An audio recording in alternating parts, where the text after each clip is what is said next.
Disaster can strike at any moment, but when you're in an RV, time is of the essence.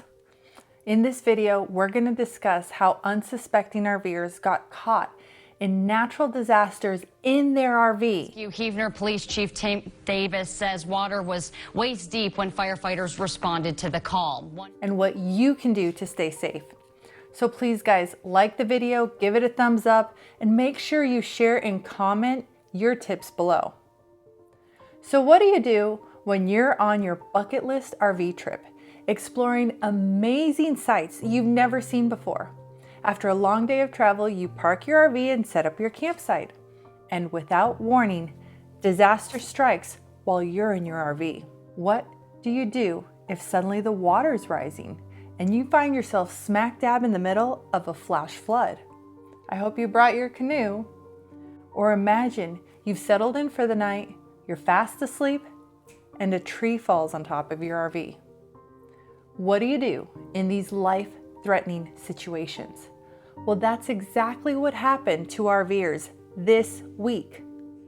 So first, I'm going to share these harrowing stories.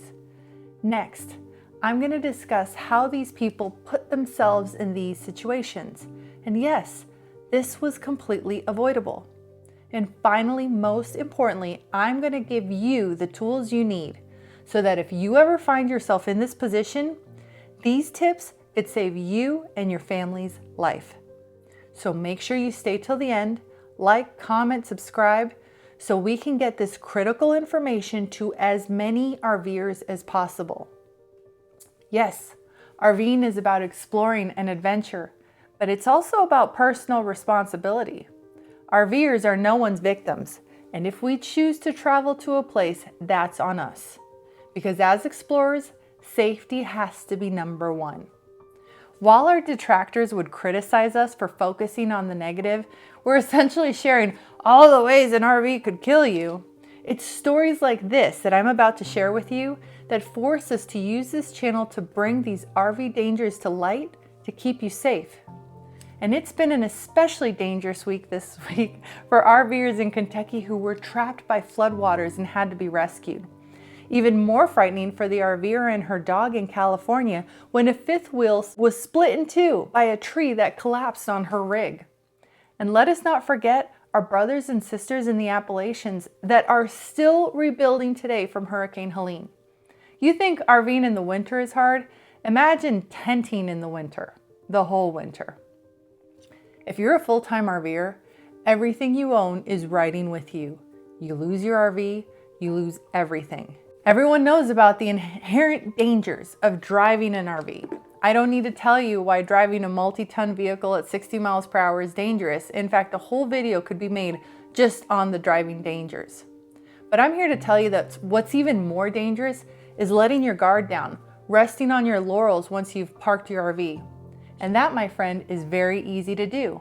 In fact, in our years of full-time RVing, we were guilty of this too. So where did the Kentucky RVers go wrong? Well, according to RV Travel, here's how. Early Monday, February 17th, folks staying at the Paducah RV Park and Campground found they could not get out of their rigs nor move their vehicles. RVers were trapped by floodwaters. The article goes on to say that several rescue agencies, including a swift water team, coordinated efforts to bring RVers to safety. And the McCracken County Emergency Management Agency got calls around 8 a.m. in the morning about the rising floodwaters at the RV park. You might not have even had to open your door to know you were in trouble with these floodwaters. For some rigs, the floodwaters were so high that they could infiltrate the RVs. You think this could never happen to you? Well, think again. Guys, there's nothing better than camping near water. And while I'm not telling you to avoid camping next to a beautiful body of water, I'm here to tell you that when you camp next to that beautiful body of water, you have to take precautions. You could be camping in a flood zone and not even know it. So stay tuned because there are a ton of tips to come.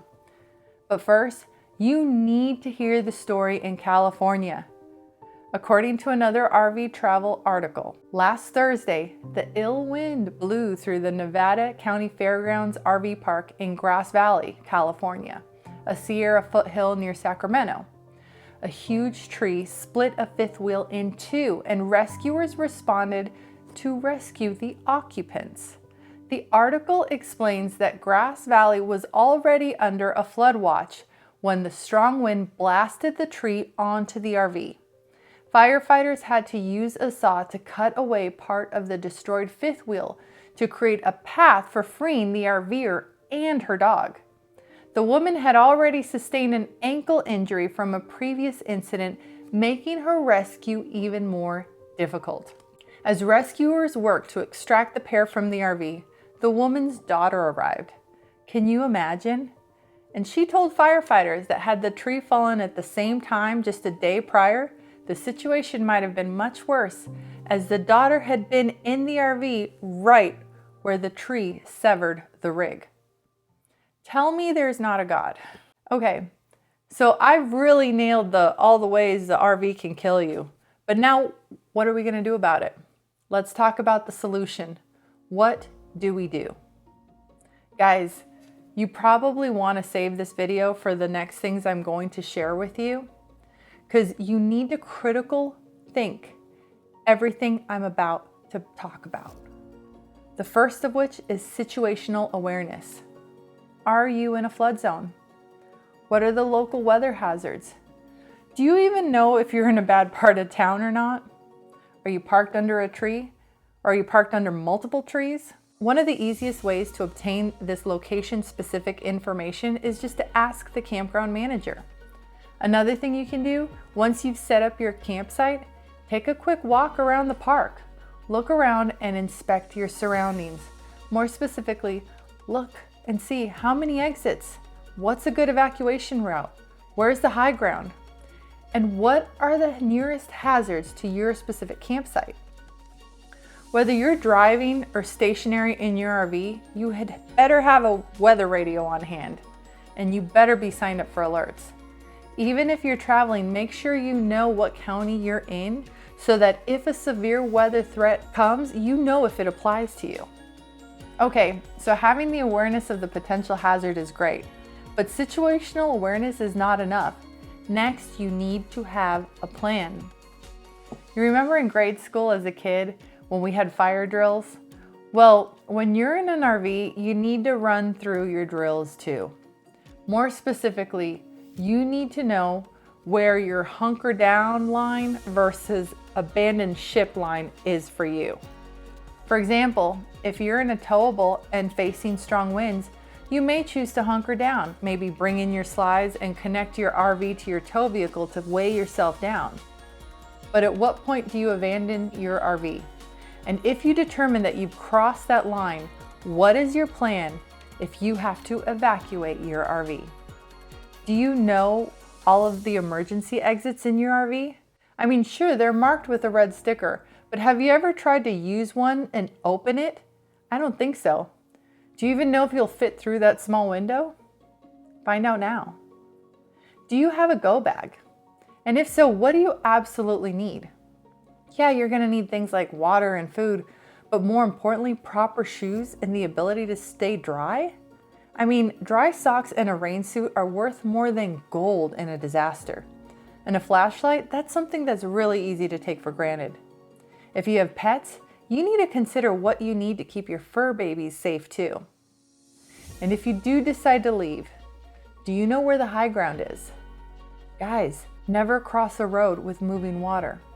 Whether you hunker down or evacuate, do not underestimate the power of the next tip. Guys, remember to make friends with your neighbors. You may be together longer than you thought. And when a situation is truly dire, your neighbors are first on the scene. I mean, they're literally right there. Look guys, please don't mistake this serious tone for judgment. We are all responsible for our safety, and no matter what, the buck stops here. John and I almost lost it all when traveling through Tornado Alley. Literally, we had parts of our RV flying off. In the next video, we're going to share our story and what we did wrong so you can avoid our mistakes. I'll see you in the next video.